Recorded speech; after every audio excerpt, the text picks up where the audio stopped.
ఒక కుటుంబ పాలనని ఎలా అనగలం? నువ్వు జైల్లో ఉన్నప్పుడు నీ కోసం నీ చెల్లెలు తిరిగింది కదా పాదయాత్ర చేసి. నువ్వు ఏ కోటా కింద ఇయ్యొచ్చు ఆమెకు వచ్చేసి ఎమ్మెల్యే గాని, ఏదో ఒక పదవి ఎమ్మెల్సీ పదవైనా గాని ఇవ్వచ్చు కదా! నీ చేతిలో అధికారం ఉండి, నీ కుటుంబం కోసం, నీ కోసం ఆ రోజు పాటుపడిన మనిషే గదా! చంద్రబాబు, పవన్, కమ్యూనిస్ట్ పార్టీలు, షర్మిల వీళ్ళందరూ కూడా ఒకటైనారు జగన్ ఓడించడానికి. అది అబద్ధం గదా! షర్మిల ఎంతసేపున్నా కాంగ్రెస్ డీసీసీ చైర్మన్‌గా ఎన్నికైంది కానీ, వచ్చేసి పవన్ కళ్యాణ్, చంద్రబాబు నాయుడు కలిసి వస్తున్నారనేది వాస్తవం. సో, దీంట్లో ఏముంది?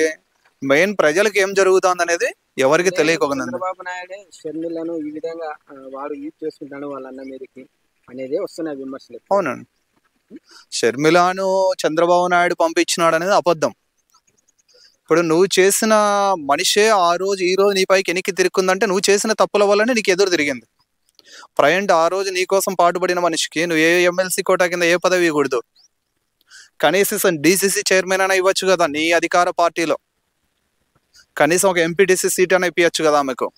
అంటే ఒకటి తెలంగాణ వెళ్ళి తెలంగాణ కోడల్ని ఇక్కడే పుట్టాను, ఆ పిల్లలు ఇక్కడే పుట్టారు, ఇక్కడ అన్ని తెలుసు అని చెప్పి అక్కడంతా మొత్తం క్లోజ్ అయిపోయింది. మళ్ళీ ఏపీకి వచ్చి అదే మాట మాట్లాడు. అది ఓకే, బాగానే ఉందండి. ఈ రోజు ముఖ్యమంత్రి జగన్మోహన్ రెడ్డి గారు ఒకప్పుడు ఈ రాయలసీమ బిడ్డ అయినా ఈ రోజు నేను రాయలసీమలోనే ఉండి ప్రజల కోసం ఏం పాటు పడుతున్నాడో ఒత్తురు చెప్పమనండి.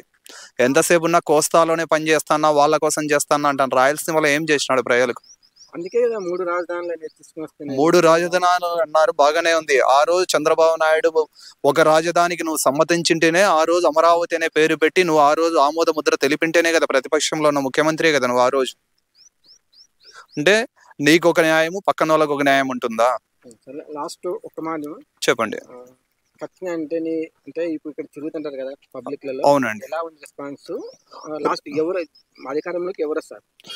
జమ్మలమడికి వచ్చేసి టీడీపీ వస్తుందండి. పైన ఏమొస్తుంది అనేది ఎగ్జాంపుల్ గా అయితే ఎవరికి ఊహగానాలు అందట్లేదు. ప్రజెంట్ ముఖ్యమంత్రి జగన్మోహన్ రెడ్డి అయినా గెలిచొచ్చు, ఫర్ ఎగ్జాంపుల్ వచ్చేసి చంద్రబాబు నాయుడు అయినా గెలిచొచ్చు. సర్వేలన్నీ జగన్ కి అనుకూలంగా వస్తున్నాయి. సర్వేలన్నీ ఈ రోజు సర్వే చేసే వాళ్ళందరూ జగన్మోహన్ రెడ్డికి అధికారంలో రావాలి అని కోరుకుంటారు. తప్పు లేదండి. అతను ఇప్పుడు అధికారం ఉంది కానీ ఫర్ ఎగ్జాంపుల్ అతను ఎలక్షన్ కోడ్ అమలు అయినాక ఆ రోజు ఇదే క్వశ్చన్ అడగండి సర్వేలను. అప్పుడు ఎవరైండే ఫర్ ఎగ్జాంపుల్ వాళ్ళే ప్రజలే నిర్ణయిస్తారు.